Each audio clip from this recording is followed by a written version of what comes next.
Hello and welcome to another video where today I'll be taking a deep dive into the internal accounting systems and control, often shortened to INAC, examiner's report. This has been recently updated at the time of making this video, so I thought it would be the perfect time to have a look through it and add my comments and thoughts to some of the key points. Just a quick pause here to say that if you are looking for an additional mock exam for this unit or any other AAT units, to head over to my website www.willbaldwin.co.uk where they are available to purchase. Thank you. Now let's get back to the video. So this is the updated Internal Accounting Systems and Controls Chief Examiner's Report, and it covers the period from the 1st of July 2023 through to the 30th of June 2024. So that's any exams that were sat within those dates. So it is an updated version. There has been a previous version of this. However, there are a lot more students who've now sat the exam. So I think the feedback is more useful and a little bit more representative of what you can expect to see in the actual exam, and some more, I would say, useful tips going forward. I'm sure you do know at this point because, you're on level 4, but if you don't know what the Chief Examiner's Report is, it's basically a report that's produced by AAT, and it shows the strengths and weaknesses for each task within the exam. It shows the overall performance on each task as well, so we can see what the stronger and weaker performing tasks are. They are really, really useful. I would say it's even more useful for an exam like this where there is a little bit more mystery involved. So what I've done is highlight some of the key areas that I think you should look into and some bits that I feel like I can comment on as well. But make sure you do read this through yourself because obviously you may pick up slightly different things to what I do. Okay, so let's scroll down and make a start. So the first thing of interest is this graph which shows the performance on each task. So we can see here that task 1 and 3 are doing really, really well, with the vast majority of students achieving the required competency. It does tell you further on down what the actual percentages are. And we can see that tasks 2 and 5 are still the hardest two. No massive surprise there. However, they have significantly improved from the last report. So it is a sign that students are getting better on these tasks. Obviously still a little bit of work to go, but certainly going in the right direction. Now it is worth saying task 2, 4 and 5 are the written tasks, and task 1 and 3 are their multiple choice drop down style questions.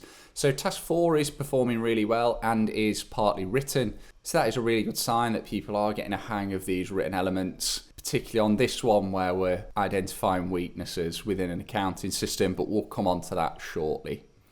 So let's scroll down and start having a look through the tasks. So task 1, I've really only highlighted one bit on here, and that's because, as you can see there, or just up here, 87% of students are achieving the required competency level. So obviously it's a huge percentage that are passing, so getting at least 70% on this task. So as a whole, as long as you're doing your mock exams, you've done your question banks, I honestly don't think this one will cause a huge issue. The only point that I have highlighted is this a lack of understanding of the different types of data analytics. So these are your prescriptive, predictive, etc.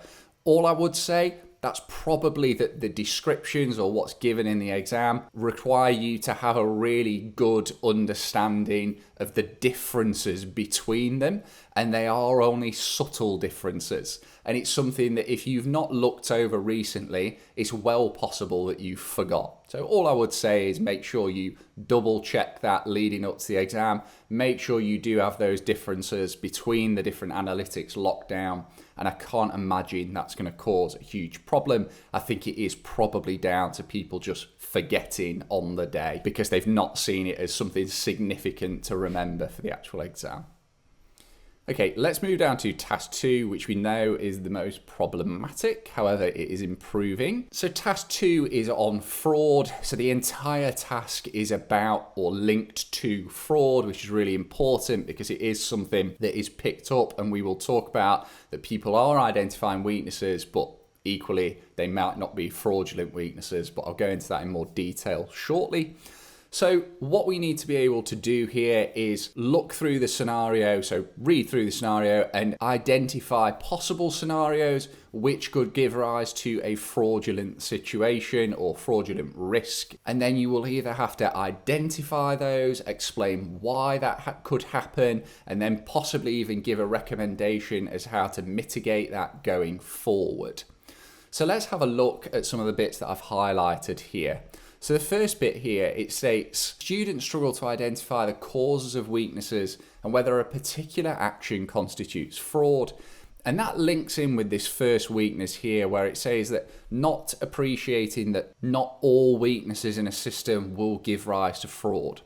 Now, this is something when I've been marking mock exams, etc., that I have come across myself, and it's really easy to fall into this trap. I think because everything that you've done up to this point, other than those who've done the business awareness and environment exams, I would say is so linked to accounting that you automatically are going to look for weaknesses within a system that are more linked to accounting processes than weaknesses in a system that will give rise to fraud. And it's recognizing that you may have spotted a weakness within the accounting processes. However, if it doesn't give the potential to create a fraudulent scenario, then you won't get any marks for it within this task. So you need to be looking for specific areas that are linked to fraud and could create a fraudulent situation. So let's just say, for example, someone was doing a bank reconciliation and it wasn't being checked by anyone else. That could be an accounting weakness, and it could also be a fraudulent weakness, but that's about how you then explain it. So for example, you need to say something on the lines of, because it's not checked, a staff member could be putting bank transactions through and taking the money, and no one would actually know because they're not checking the bank reconciliation. So that could create a fraudulent situation. What you shouldn't be doing is saying, the bank reconciliation isn't being checked. This could mean that the figures are incorrect, and therefore this could affect, let's say, the financial statements for the business. It could, but that's not what this task is about. So it's the same weakness, but from a different angle. So the next one here says a tendency to describe complex potential fraud situations whilst ignoring a clear, simple potential fraud. And I would agree with this as well. It's so easy to overcomplicate these things. And I think almost create this fictitious scenario. Well, this could happen if this were to happen, and that could lead to this. So these scenarios are designed to be relatively simple. So if it's not staring you in the face, the chances are it's probably not what the question was designed to do. So don't make too many dependencies on something that isn't even there in the first place. It should be quite clear what the potential fraudulent situations are within the given scenario. They're not trying to hide them. So I would obviously say if you've got absolutely nothing, you can't see any more fraud, you've say identified 2 or 3 and you're really struggling on the 4th, then obviously I appreciate you may have to go a little bit left field, but they should be there fairly obviously. And if it's not in the scenario, don't start writing about it. Okay, so scrolling down a little bit. So I've not highlighted this, but while we're here, this last one says explaining the risk instead of explaining its position in the risk matrix based on whether its likelihood is high or low and its impact is high or low. So I think this comes down to potentially a lack of understanding on the likelihood or impact than it is about actually understanding what the question wants. I think what's happening is to almost try and bulk out an answer, students are explaining why something is a risk, whereas they're saying that we know it's a risk, but you need to then explain what its position is within the risk matrix, dependent on likelihood and impact. So don't explain why something is a risk if we've already identified it as a risk. Okay, like I say, we're saying we know it's a risk. So all you need to do is then explain, is the impact low or high? Is the likelihood low or high? And where would that therefore fall within the risk matrix of an organisation? Right, scrolling on down. So I've sort of covered this a little bit. So it says here, students will often describe at length complex potential fraud involving customers and suppliers, which would be unlikely or even impossible in practice. Conversely, they do not include simple examples of potential fraud involving employees. It's far easier to identify the ones for employees and far more likely. Because they're working within the organisation, they obviously have access to a lot of the business's records, to any inventory, etc. So it's far more likely, and they're spending a lot more time together with colleagues, so there's a much higher chance of collusion as well. So I'm not saying don't go down the customer or supplier route if it's really obvious, but I would be very surprised if there's not some obvious ones in there that involve employees, because it is far more likely for that to happen. Okay, moving down. So for this next one, I didn't 100% get this. So it states here there's also a tendency to not read the question properly, resulting in confusion between sales, receivables, customers, purchases, payables and suppliers. I would have thought by this point everyone would know the difference between these, but I don't know if it's a case of rushing or a little bit of panic in the exam and then ignoring the obvious. But for it to be put into the examiner's report, it must have occurred quite a few times for them to even bring it up. So just all I would say is you probably do know the difference between these. Just make sure that within the scenario you are identifying the difference between any sales or receivables and customers, or purchases, payables and suppliers. So obviously they are different. And then the last one, students would benefit from recognising that this task focuses on the risk of fraud and the prevention and detection of fraud. Okay, again, it's something that I've already said, but just to reiterate, don't start writing about accounting systems when the task is linked to fraud. Even if it doesn't specifically say within the task, you need to relate them back to fraud. Do it anyway, because that is what this task is all about. I think there has been some concerns in this task previously from what I've heard around the fact that it may not have specifically mentioned within questions that it specifically mentions fraud. However, as I said, right at the top of the task, it does state that the task is on fraud. So make sure you link all your answers back to fraud.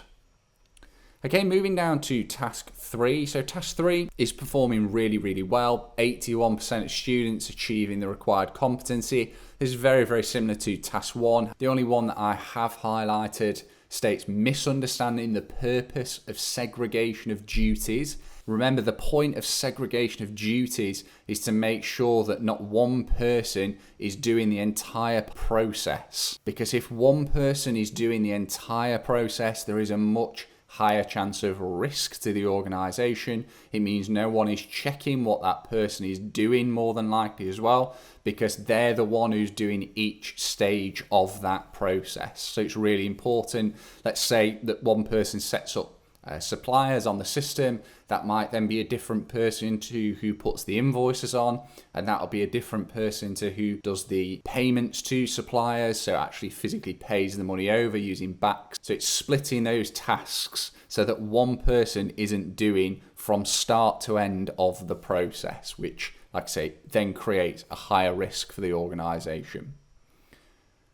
I think that was all for task 3. Like I say, that one is really well answered. So moving down to task 4. So this has seen a good improvement. So this task really is about identifying weaknesses within an accounting system. The ones that I've marked, really, really good on these, really, really strong. People are really good at identifying the weaknesses. I don't think that is a problem for anyone or for very few people. The problem comes really further down, if I just scroll down a little bit, when it comes to explaining the causes of weaknesses. So it's a lot harder to be able to explain clearly why that weakness has occurred. So what you need to do is look at the source or the actual process that has caused that weakness, and then as concisely as possible explain what it is about that process that has caused the weakness. And that is more challenging, absolutely, but will come with a bit of practice. Have a look over the model answers as well, because I think they give you a really good idea of how much and what sort of things that you should be writing. But overall, this task is answered really, really well. So I think, again, as long as you've been through your practice material, you've actually had a go at writing these out in full, I don't think this one will actually cause many problems. The only other thing that I've highlighted here, it states the best responses have a clear structure which identifies a weakness, states what might have caused the weakness, and gives a potential impact to the organisation. Again, I would actually say that the potential impact, for the most part, is answered quite well, but it really is that middle section there about the cause of the weakness. But just try and structure it as clearly as possible. Stick to the same format for each weakness where you are identifying, then follow that on with a clear statement as to what may have caused that weakness, and then give a potential impact to the organisation. If that is what the question asks, again, just to reiterate, you do need to really read very, very carefully what the question is asking, and specifically what system is it talking about? Is it the payroll system? Is it the inventory system? And because it will give you the specific system that you're analysing, please make sure that you relate your answers back to that and don't go off on a tangent into a different set of systems. Okay, so I think that covers everything for task 4. Let's move on to task 5, which was the other one which has seen a weaker performance. So I think one of the reasons it does see a weaker performance is because it does cover quite a few areas, or there's quite a few areas that can come up. So this is the one where we might get a SWOT analysis, we might get a PESTLE analysis, or we might get a cost-benefit analysis. So in terms of the strengths for this one, you can see that I've highlighted that people are really strong at identifying strengths, which is absolutely true. On all the mock exams I've marked, I don't think I've seen one issue with identifying strengths, which is absolutely fantastic. And I'd say overall, identifying weaknesses is pretty strong as well. But the problem area comes in on the SWOT analysis when we're looking at opportunities and threats. Now remember, opportunities and threats tend to be external, whereas strengths and weaknesses tend to be internal to the organisation. Now, you can use your weaknesses to then work into a potential opportunity. However, try and do it from an external perspective if you can. So using the external environment in order to resolve an internal weakness. So that could be sourcing a new system of some kind to resolve that weakness.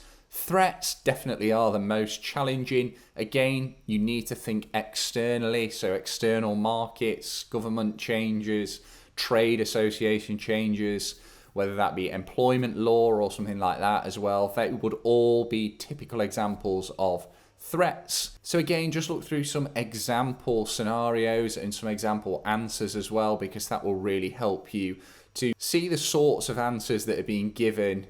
Therefore, you can then format your answers in a similar way. I think in terms of PESTLE overall, people are quite good. This is something that was covered in level 3 as well. I think there is sometimes a little bit of confusion between the political and legal factors, but overall it's pretty strong. So in terms of the weaknesses, I've highlighted here confusing the difference between a weakness and a threat. Like I say, weaknesses are internal, threats are external. And then the last one that I've highlighted on here, phrasing non-financial factors as questions rather than statements. So this does get covered a little bit further on. So we can see here, it says a question might state that the proposed change will make the process more efficient. Therefore, a non-financial factor is the improved efficiency of the process. So it should not be phrased as, will the process improve efficiency? Because it's already stated that it will. So you can certainly have that as one of the non-financial factors. However, just be careful how you're phrasing it. That may be something that in the past isn't clear that students have lost marks on that by phrasing it in that way, but clearly it is something that people are losing marks on. So just bear that in mind. And they're not saying you can't phrase any of them as questions, but what they're saying is if something is being given as a definite benefit within the scenario, don't then put that or phrase that as a question when it's specifically saying it is a benefit. on this specific question, I really do think that it comes down to practice. Trying to cover as many SWOT analysis, PESTLE and cost benefit as you can, making sure that you actually write out your answers in full and then compare those very carefully to the mark scheme, and try not to be too over generous with your marking to give you a realistic picture of where you're at. I know it's very easy when you're marking something yourself to think, well, that's what I meant. Whereas if you didn't specifically state it, then obviously you shouldn't be getting the marks for it. But we've all marked our own work. We know how honest we can be or might not be. So just like I say, as a tip, I would just make sure that you are marking it as honestly as possible. And then the one last thing that I had highlighted, it states weaknesses and threats are often included as if they are interchangeable, which they absolutely aren't. A similar confusion, and I know I mentioned this earlier, it says a similar confusion exists between political and legal, and suggested examples of opportunities are often things that the company is already doing rather than something they could do. So you're almost identifying a strength again rather than an opportunity. Now, what I would say is within your textbooks, whichever ones you are using, when it comes to the political and legal, have a very, very careful look over the definitions for what falls under each one, because they are quite subtle. And I know that the way that some of them are worded within the exam don't help as such. So you really, really do need to really memorize as such what falls under each one. That should eliminate any problems with identifying between the two. So I think that covers everything that I'd got down. Let me just double check. It does. Okay, so that covers everything within the examiner's report. Do have a look at this yourself, and there's also an additional tip sheet that they've brought out from the examiner specifically for this exam, so be sure to check that out as well. And that concludes my thoughts on the examiner's report for INAC. If you have any questions, drop them in the comments below, and I hope you found this video useful. And if you have, remember to hit that like button and subscribe to the channel for more AAT content. Thanks again for watching. I'll catch you in the next one.